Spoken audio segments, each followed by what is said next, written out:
मंत्र्याचा झालेला नाही। ही जी उपस्थिती आहे ती फक्त साहेबाच्या प्रेमापोटी आहे आणि साहेबाच्या विकासामुळे आहे।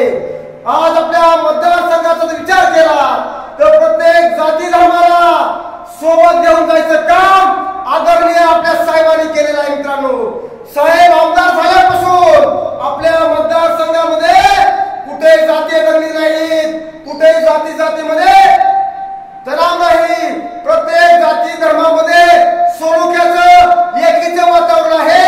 ही जर कशामुळे असेल ते आणि ते फक्त आपल्या साहेबाच्या स्वभावामुळे आहे।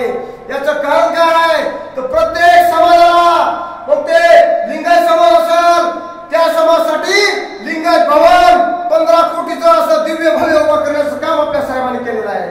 त्याचबरोबर माझ्या मराठा बांधवांसाठी मराठा भवन 20 कोटी रुपये खर्च करून आपल्या साहेबांनी ते उभा केलेला आहे। आज माझ्या बौद्ध बांधवांसाठी महाराष्ट्राच्या धर्तीवर नंबर 1 ला नागपूर आहे, त्याच्या नंबर 2 ला आपला उदगीर मधील बौद्ध विहाराचा नंबर लागतो। तो 25 कोटी रुपये खर्च करून